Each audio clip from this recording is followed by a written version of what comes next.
C'est le dernier JT de cette session parlementaire. Bienvenue dans le journal télévisé du Parlement de la Fédération Wallonie-Bruxelles. Une semaine chargée donc au Parlement de la Fédération Wallonie-Bruxelles, que ce soit à travers les commissions ou la séance plénière, une commission d'ailleurs qui se déroule ici derrière moi dans la salle Morane. On va se pencher un petit peu plus sur le programme de cette semaine, de cette dernière semaine de session. Un reportage d'Hugues Didjeux et Cécile Marquet.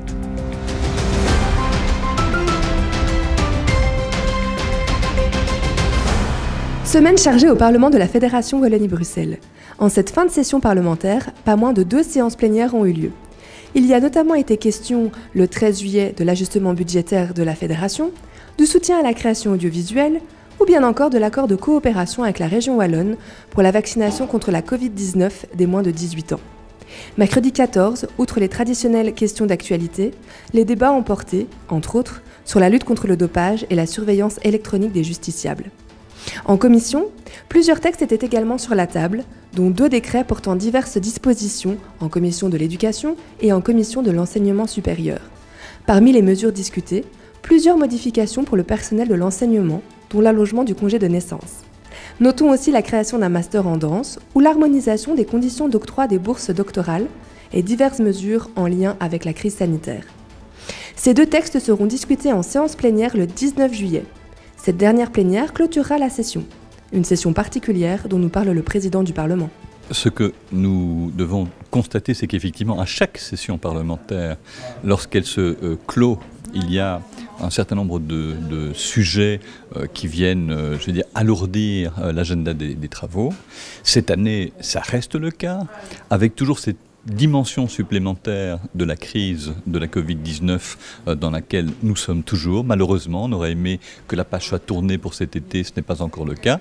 Puis j'ajouterai que ça pose aussi une réflexion qui est vraiment pour nous préoccupante, à voir la relation que nous avons avec nos opinions publiques. Parce que le contact direct entre nous est une chose, mais le contact direct avec les citoyens est autre chose. Or, on connaît les crises de légitimité que connaissent les démocraties en général, pas seulement en Europe, mais à travers le monde. Et donc, dans ces moments-ci, on s'interroge, comme je le disais, sur les façons de mieux organiser notre travail pour continuer à le faire percoler et surtout à être en symbiose avec les opinions publiques que nous représentons. Comme on vous l'a dit dans le reportage, une séance plénière mardi après-midi, mercredi après-midi.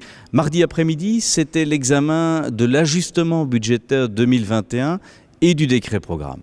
Après le travail en commission il y a 15 jours, le projet d'ajustement du budget de la Fédération Wallonie-Bruxelles a été discuté en séance plénière. Comme son nom l'indique, il s'agit d'un ajustement, un rééquilibrage entre les dépenses et les recettes du budget de la Fédération. Écoutons la position des différents groupes sur le texte déposé par le gouvernement. Un ajustement budgétaire rassurant, aucun abattement. Nous ne voulons pas un retour à la vie normale, nous voulons vraiment une vie meilleure et nous sommes rassurés que la Fédération Wallonie-Bruxelles investisse 56 millions d'euros supplémentaires dans les secteurs qui touchent directement à la population de la Wallonie et de Bruxelles. Mais c'était un ajustement budgétaire pas évident au vu de la crise sanitaire que nous connaissons à l'heure actuelle. Mais c'était important de pouvoir répondre aux urgences qui sont aujourd'hui et les urgences qui arriveront aussi demain, donc les urgences sanitaires mais aussi les urgences climatiques. Et on voit que le budget aujourd'hui va dans ce sens-là. Donc il y a les priorités qui ont été mises par la Fédération avant la crise qui sont répondre à l'urgence climatique et ce budget va dans ce sens-là.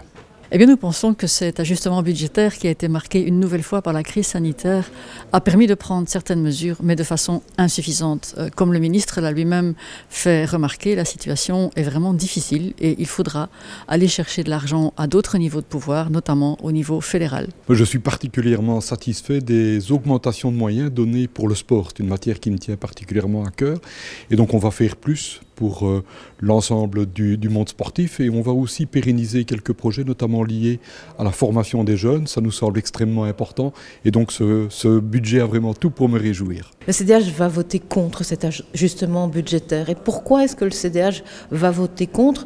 Parce que notre impression est que de la raison du Covid qui entraîne, et on peut vraiment le comprendre, un certain nombre de retards dans des politiques essentielles, le Covid est devenu une excuse pour ce gouvernement. Et c'est la raison pour laquelle nous allons voter contre. Alors DEFI va s'abstenir sur ce projet d'ajustement budgétaire. Il y a évidemment des éléments et des aspects très positifs dans ce budget, mais il y a aussi de graves erreurs de notre point de vue, et notamment les coupes budgétaires dans tout ce qui concerne le français langue étrangère, qui est un dispositif qui permet d'aider les élèves qui ne parlent pas le français ou qui parlent mal le français.